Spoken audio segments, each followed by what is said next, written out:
कधी डोळे मिटून शांतपणे विचार केलाय का की जे नेते कालपर्यंत एकमेकांच्या अंगावर धावून जात होते, एकमेकांना शिव्या घालत होते, ते आज सत्तेसाठी एकाच ताटामध्ये जेवत कसे आहेत? राजकारणामध्ये विचारधारा नावाची गोष्ट खरंच उरली का? की हा फक्त आपल्यासारख्या सामान्य जनतेला मूर्ख बनवण्याचा एक सत्तेचा बाजार आहे?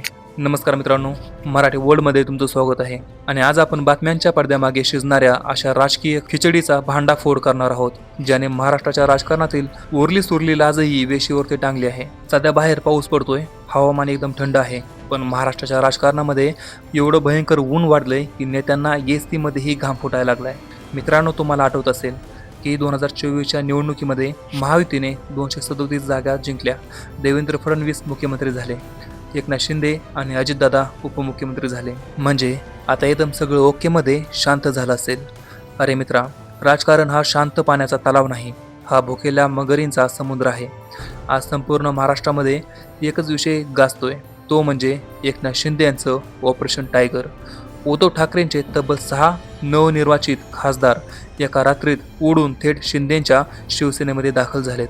आता यावर लोकसभेमध्ये मशालीवर बटन दाबायला गेलेला सामान्य मतदार विचार करतोय, चायला निवडून येईपर्यंत मातोश्री आमची माऊली आणि दिल्ली गाठताच शिंदेची शिवसेनाच आम्हाला पावली. पण मित्रांनो, या व्हिडिओमध्ये आपण त्या 6 खासदारांची फजिती तर करणारच आहोत, पण त्याहून मोठा सस्पेन्स राजकारणाच्या पडद्यामागे शिजतोय. राजकीय वर्तुळात सध्या चर्चा ही नाही की उद्धव ठाकरे पुन्हा एकदा रिकामे झालेत. खरी आणि सर्वात खतरनाक चर्चा ही सुरू आहे की मुख्यमंत्री देवेंद्र फडणवीस यांना चेकमेट करण्यासाठी दिल्लीच्या म्हणजेच भाजपच्या हायकमांडच्या इशाऱ्यावर एकनाथ शिंदेंना अचानक एवढी मोठी ताकद दिली जाते का? होय मित्रांनो, एका बाजूने गेम झालाय असं दाखवायचं आणि आतून दुसऱ्याचाच पत्ता कट करायचा. आजच्या या व्हिडिओमध्ये आपण स्टेप बाय स्टेप पाहणार आहोत की दिल्लीचे बॉस मुख्यमंत्री फडणवीसांचे पंख नेमके का छाडत आहेत.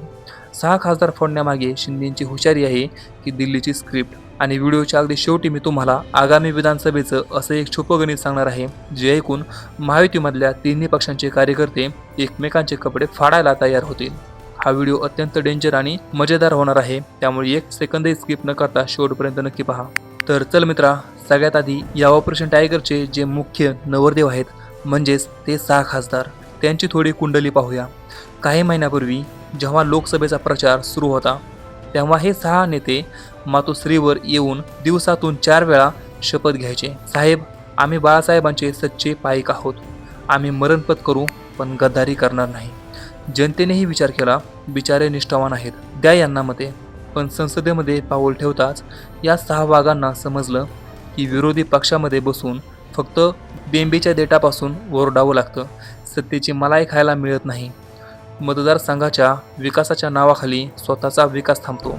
आणि बरोबर 6 जुलैच्या म्हणजे आजच्या घडीला हे 6च्या 6 वाघ थेट उपमुख्यमंत्री एकनाथ शिंदेच्या दरबारामध्ये हजर आहेत. यावर उद्धव ठाकरे शिर्डीच्या दौऱ्यावर असताना कडाडले, माझा पक्ष पुन्हा चोरला. अहो साहेब, पक्ष चोरला नाही, तुमचे नेतेच एवढे लाईट वेट आहेत की सत्तेचा वारा सुटला की पतंगासारखे उडून दुसऱ्याच्या गच्चीवर जाऊन पडतात. या खासदारांच्या निष्ठेची अवस्था सध्या बाजारामधल्या भाजीसारखी झाली. जो जास्त भाव देईल तिकडे पोतं रिकामं.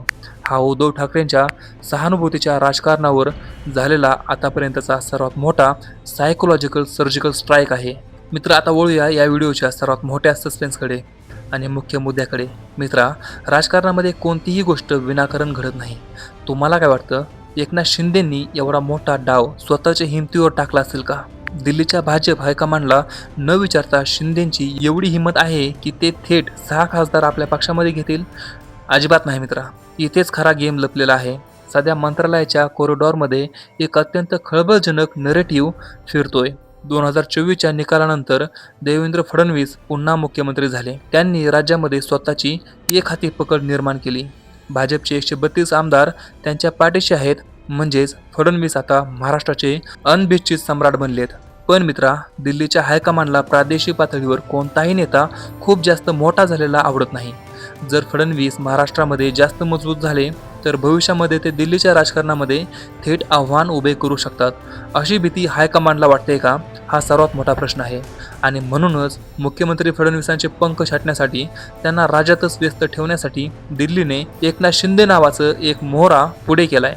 शिंदेची ताकद जेवढी वाढेल तेवढा मुख्यमंत्री फडणवीसांचा मित्रपक्षांवरचा ताबा कमी होईल. म्हणजे सत्तेची खुर्ची फडणवीसांकडे ठेवायची, पण सत्तेचा रिमोट कंट्रोल आणि संख्याबळाचा लगाम मात्र एकनाथ शिंदेच्या हातामध्ये देऊन फडणवीसांची कोंडी करायची. याला म्हणतात चाणक्य नीतीच्या नावाखाली स्वतःच्याच मुख्यमंत्र्याचा पडद्यामागून गेम करणे. मित्रा, या अंतर्गत भांडणाची ठिणगी फक्त खासदारांवरून पडलेली नाही. याच्या मागे आणखी एक भयंकर कारण आहे, ते म्हणजे लाडकी बहीण योजना.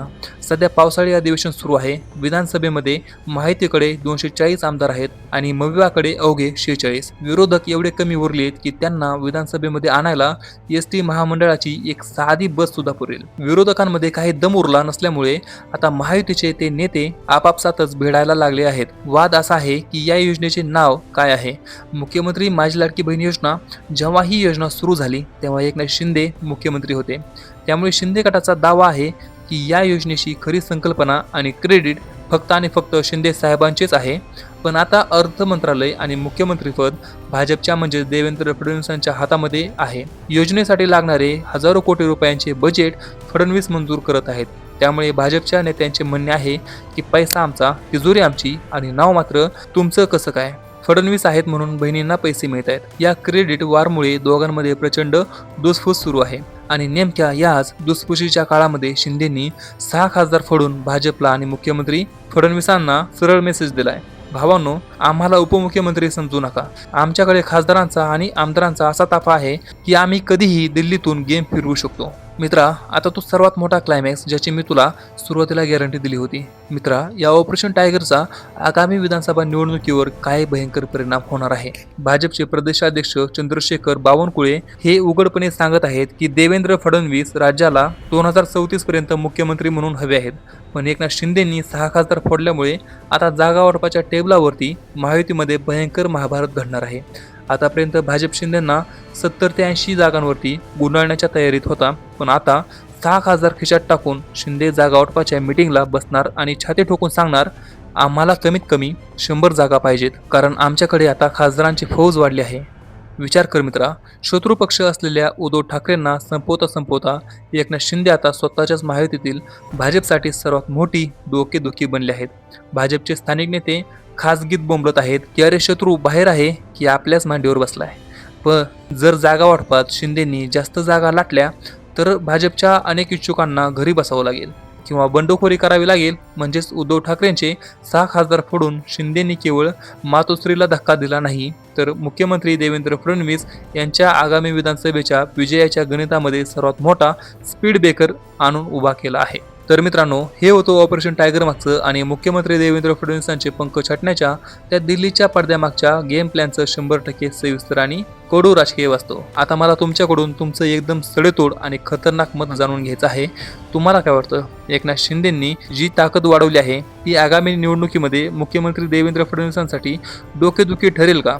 आणि जे खासदार सत्तेसाठी एका रात्रीमध्ये पक्ष बदलतात अशा नेत्यांना आगामी विधानसभेत जनतेने धडा शिकवला पाहिजे का? तुमचं जे काही रोखठोक आणि स्पष्ट आणि कडक मत असेल ते आताच्या आता खाली कमेंट बॉक्समध्ये लिहून नक्की टाका, कारण मी स्वतः तुमची प्रत्येक कमेंट वाचणार आहे आणि त्याला कडक रिप्लाय देखील देणार आहे. आणि जर तुम्हाला हा व्हिडिओ आवडला असेल तर आपल्या चॅनलला एक सबस्क्राईब करा आणि व्हिडिओला एक लाईक करा. त्याचबरोबर तुम्हाला पुढचा व्हिडिओ कोणत्या मुद्द्यावरती हवा आहे ते देखील खाली कमेंटमध्ये नक्की सांगा. आपण भेटूया पुढच्या व्हिडिओमध्ये. तोपर्यंत जय हिंद, जय महाराष्ट्र.